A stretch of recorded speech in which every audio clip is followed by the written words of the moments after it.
Example 3 says find the arc length of the graph of y minus 1 cubed equals x squared on the interval from 0 to 8.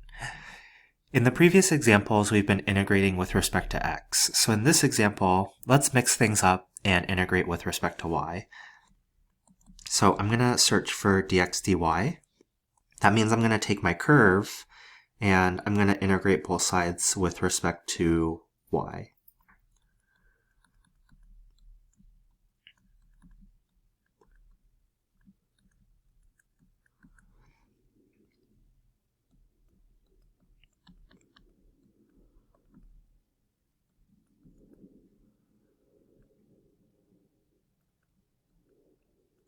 So I've used implicit differentiation here. Now I'm going to go ahead and divide both sides by 2x.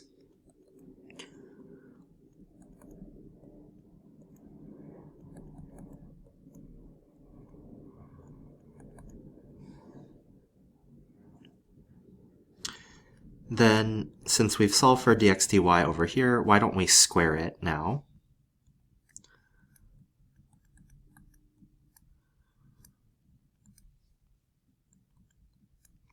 I want my derivative only to be in terms of y, but notice from our original curve that x squared is equal to y minus 1 cubed. So I'm going to replace this x squared here.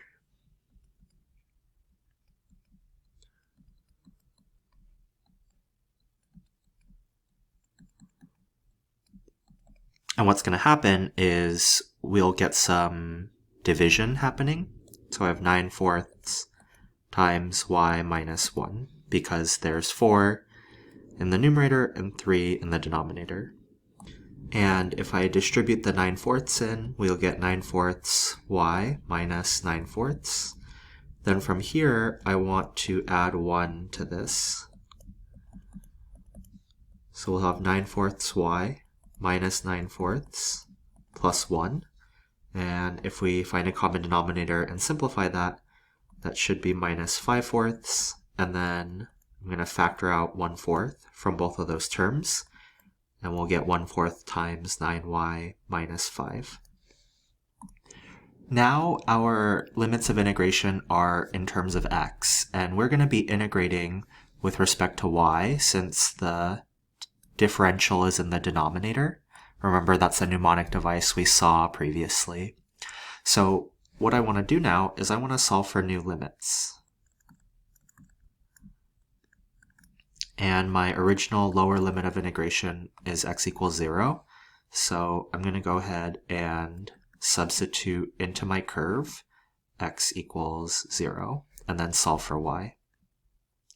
So if I take the cube root of both sides, we get y minus 1 is equal to 0, and we get that our new lower limit of integration is y equals 1. My original upper limit of integration is x equals 8.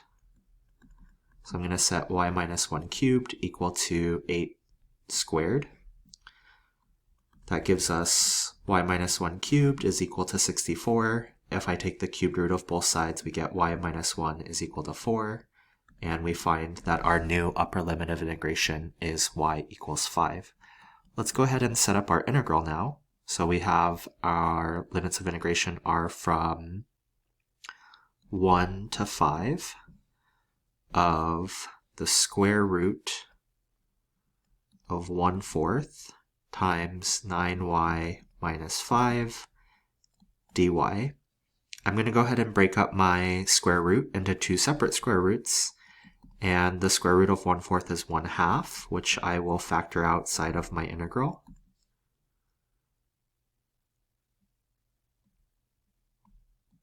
And we are left with the square root of 9y minus 5 inside of our integral. From here, I'm going to go ahead and use u substitution by setting u equal to 9y minus 5. That's going to give us that du is equal to 9 times dy. And if I divide both sides by 9, I get 1/9 du is equal to dy. So we get our arc length is equal to 1/2 times the integral from u1 to u2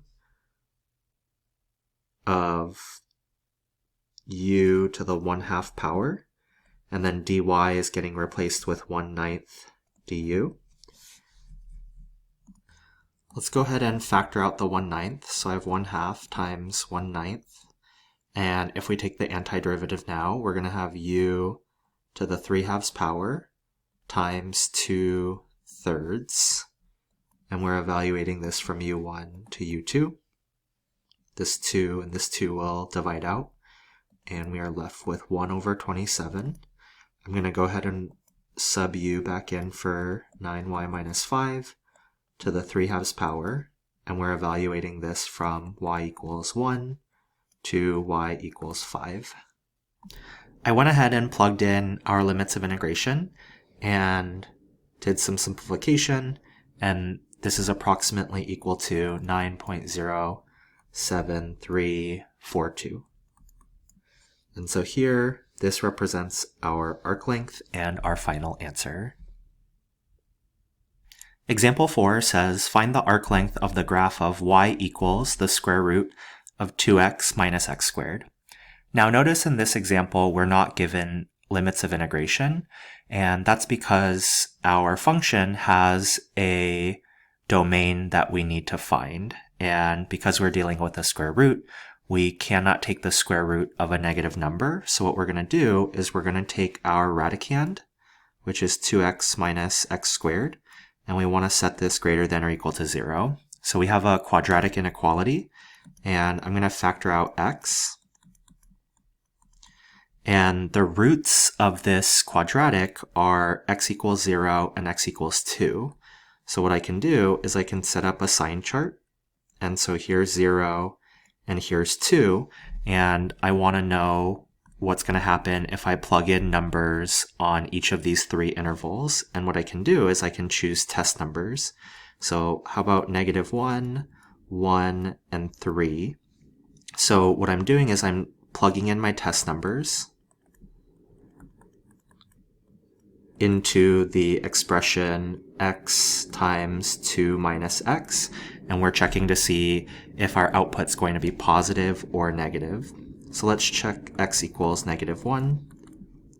That's going to be -1 times 2 minus -1. So that's going to be -1 times 3, so that's going to be -3. So here we have a negative. If I plug in x equals 1, that's going to be 1 times 2 minus 1, and that's going to be 1, so that's going to be positive. And if I plug in x equals 3, we'd have 3 times 2 minus 3 is -1, and that's going to be -3. So for this particular function, we have that our domain is the interval from 0 to 2. And so that's going to be our limits of integration when we are calculating our definite integral. Let's go ahead and find dy dx now. So I'm going to use the power rule because this is the same thing as y equals 2x minus x squared to the 1/2 power. So I'll bring the power down and decrease my power by 1. And then I need to multiply by the derivative of the inner function using chain rule. So we get 2 minus 2x. Now, notice 2 minus 2x, we could factor out a 2, and that would leave us with 1 minus x. And I'm going to move the square root into the denominator. And what's going to happen is this 2 and this 2 will divide out. So we're left with 1 minus x over the square root of 2x minus x squared. Now we can square our derivative.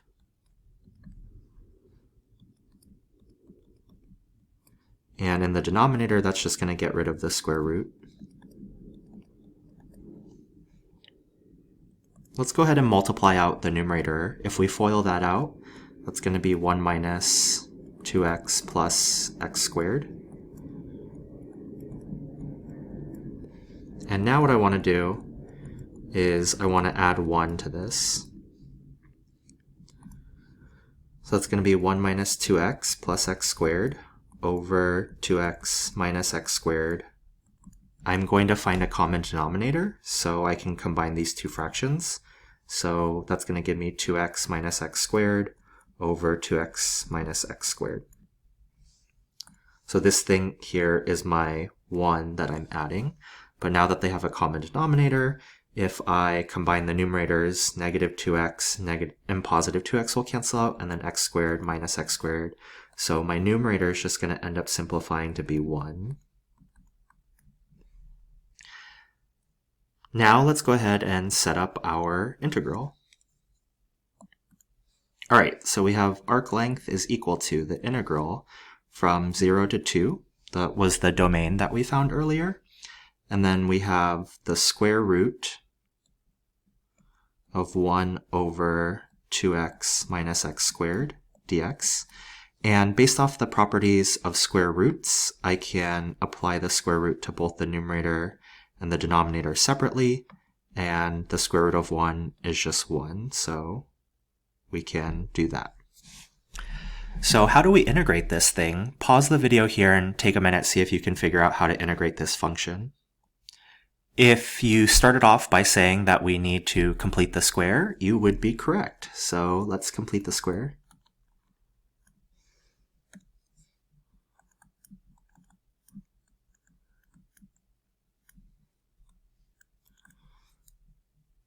I have negative x squared plus 2x. I'm going to go ahead and factor out a negative from those two terms. And I need to figure out what I can sum, or what I can add into the parentheses. So I'm going to take the b value, which is negative 2. I'm going to divide it by 2, and I'm going to square it. So it's going to be negative 1 squared, which is equal to positive 1. So here I'm going to do a plus 1. And on the outside of my parentheses, it seems like I'm adding 1, but if I distributed this negative sign in, really I am subtracting 1. And so on the outside, I need to add 1. Okay, so now we have negative x minus 1 quantity squared plus 1, and if I rearrange the order of these terms, I get 1 minus x minus 1 quantity squared. So going back to our integral, we have arc length is equal to the integral from 0 to 2 of 1 over the square root of 1 minus x minus 1 squared dx. And at this point, you might be thinking to yourself, hey, this looks like we could use trig substitution, which you can get the correct answer that way, but there's actually an easier way of solving this integral without having to use trig substitution. Do you know what that method is? If you said u substitution, you would be correct. So we're going to rely on u substitution by making u equal to x minus 1. And then du will equal dx. So now we have the integral from u1 to u2 of 1 over the square root of 1 minus u squared du. And this is a common antiderivative, and this is equal to arc sine, or sine inverse of u. Now we can go ahead and sub back in our original variable.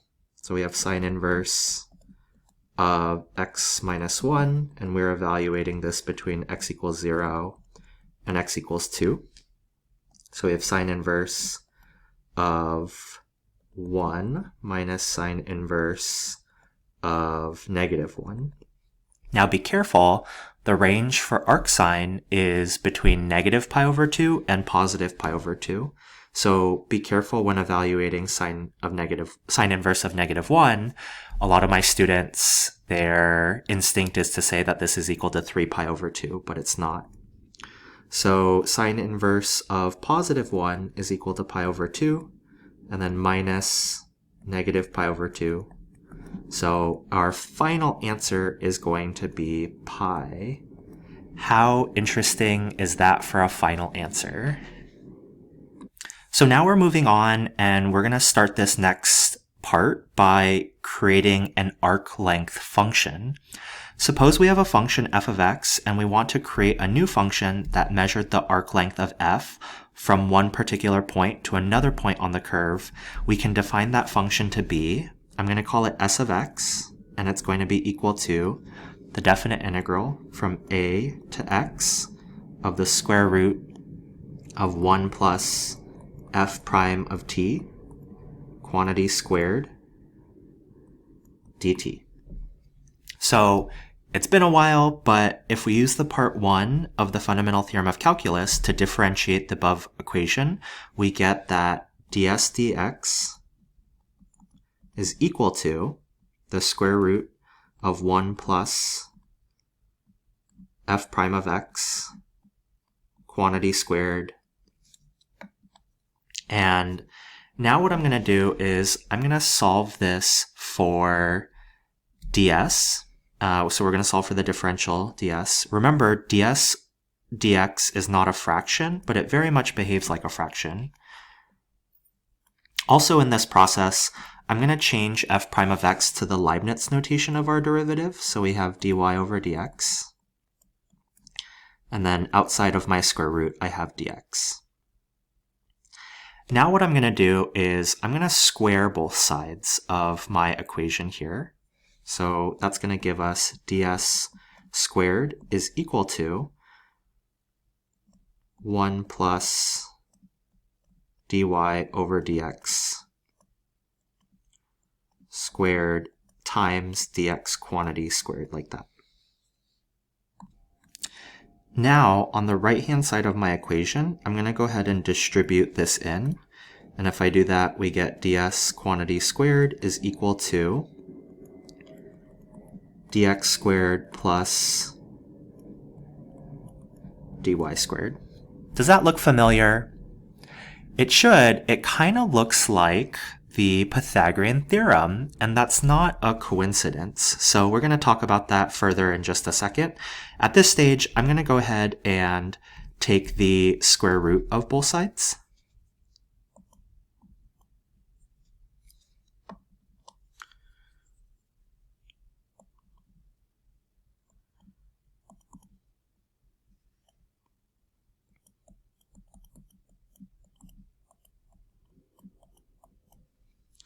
So now what we can do is we can kind of recognize that here is a geometric interpretation of the equation that we just found, talking about this one here, the one that looks like the Pythagorean theorem. It's helpful in remembering the formula for finding arc length. So on the right, we have a picture kind of describing what's happening. We are using ds to approximate the arc length or the length of the curve, and then we make dx small. So using this function s of x, the arc length function we defined above, we have that the arc length is equal to the integral of ds. And let's kind of see the forms that this takes. So from here, I can take this and do something that we did similarly at the beginning of this section in the previous video. So we get ds is equal to, if I factor out dx squared, then I'm left with 1 plus dy over dx squared, like that. And then if I separate this, we get ds is equal to 1 plus dy over dx squared times dx. Or we could have similarly went ds is equal to factored out dy squared